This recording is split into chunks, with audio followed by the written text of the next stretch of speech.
So it finishes Chelsea 2, Leeds 2. Leeds with 2 shots on goal, 2 goals. Meanwhile, Chelsea's 19 efforts could only find the back of the net twice.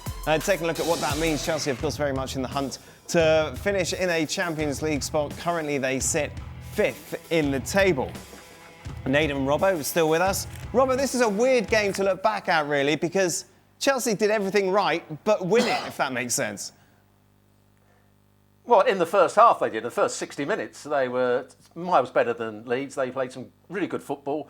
Cole Palmer had a free role. He could go on the left, he could go on the right. He was finding space in behind the centre forward. João Pedro was making some great runs. Enzo Fernandez was getting involved as well. They were playing little balls around the corner. Everything was going right for Chelsea, and Leeds didn't look as though they had any sort of threat going forward.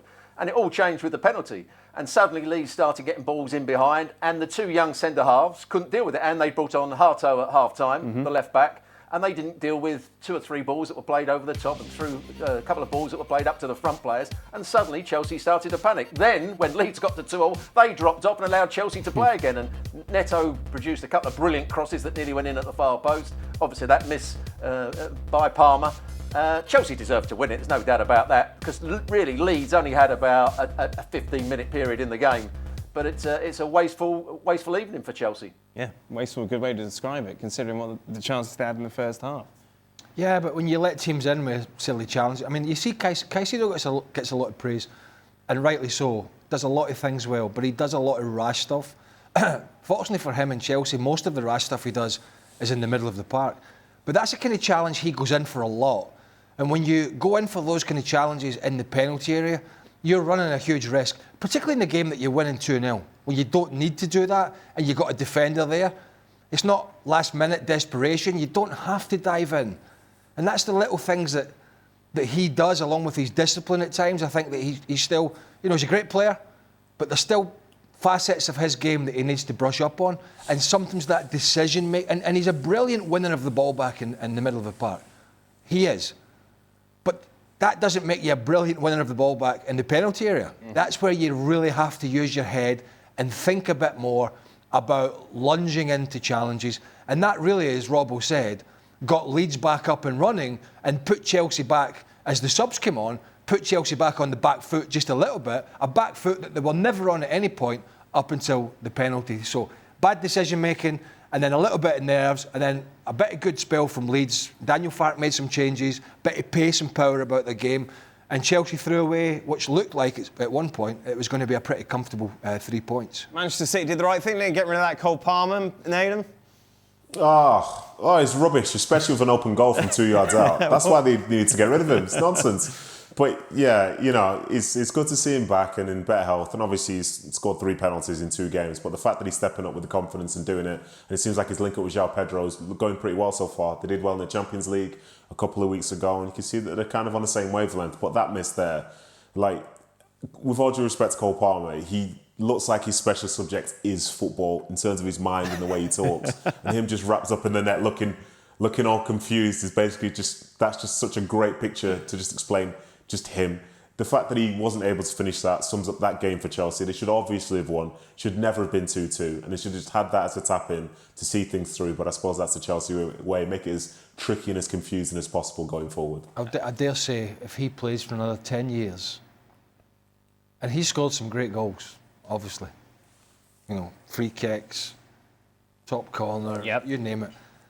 He may never have an easier opportunity ever again in his career to put the ball in the back of the net, and certainly not one to win a match late on at the death. Sure. That's and I know it took a little bounce as it came across, but we're talking about elite level players here. We're talking about what? I'll be kind to him. 3 yards out, 2 or 3 yards out, and it's quite difficult to scoop the ball from that distance over the bar, and he managed to do it. So he's going to be feeling pretty lousy about that tonight. But it's happened to a lot. I've seen it happen to a lot of good players. But he's a good technician. I'm actually shocked it was him that missed such an easy chance. Robert, Craig didn't have a problem with that goal being given. Rosenior does. He says that the boys saw the handball and they stopped playing, which gave Leeds the advantage. Well, the answer is don't stop playing. You carry on to the play to the whistle, don't you? I mean, what a ridiculous comment that is by Liam Rosenior. The players stopped, so it allowed Leeds to go and score the goal. Ridiculous comments. You know, he should be advising his players, he should be having a go at his players for carrying on playing. And they didn't stop anyway. They just didn't defend it very well, as they didn't for that 15 minutes or so. But you also have to question the Chelsea mentality, because quite often, and you know, they've had a fairly structured centre-half partnership. Again, they changed the back four again. They changed the back two centre-halves, and they didn't play anywhere near as well as some of the other partnerships that they've had. So if you keep changing the team, you won't get that defensive structure right at any point. Nademi says they switched off the players because of the handball.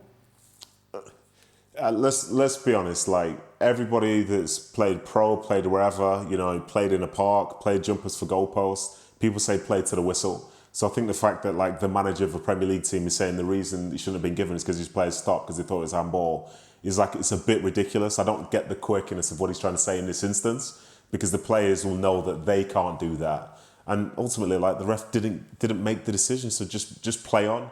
It's ridiculous, and I think it leads to probably the most stupid goal of the season for me. The fact that the ball's just ricocheting here, someone's throwing himself here, throwing themselves there, and the ball just rolls out to the Leeds player. There you go. So yeah, if it's because they stopped, I guess that's what you deserve. You play to the whistle, or, you know what I mean, don't play at all, come sit on the bench. Well, to be fair, they do have quite a few referees in the team, don't they, Chelsea? They're one of the worst. They love a moan. They're one of the worst. They're not alone, but they're one of the worst. Enzo Fernandez, Caicedo, Cucurella, the list goes on. They are trying to referee the game all the time. So, and as the boy said, I mean, I can't say much more. I'm kicking lumps out of people and I'm launching the ball out of play until that referee's whistle goes. And that's the modern game. And that was the game 10 years ago, that was the game 20 years ago, that was the game 30 years ago. You played to the whistle. Never ever in the history of the game has there been a time more important to play to the whistle than now, because these incidents that happen around the penalty area that could have a consequence of a goal are usually let go to run in case a goal is scored, and then it can be rechecked, rather than the other way around. Rather than stop it and then go, oh, yeah, there was nothing wrong with that, I wish they hadn't stopped it. So the modern day player knows, particularly when you're around the penalty area, that unless it is absolutely cast iron, and that wasn't, the referee and the assistants are going to let moves go just in case a goal is scored, and then they can recheck it. That's the way the game is refereed these days, and somebody needs to tell some of these Chelsea players if indeed they stopped because they heard the whistle or they thought it was going to be a free kick, which I think is a load of tosh anyway. I don't think they did.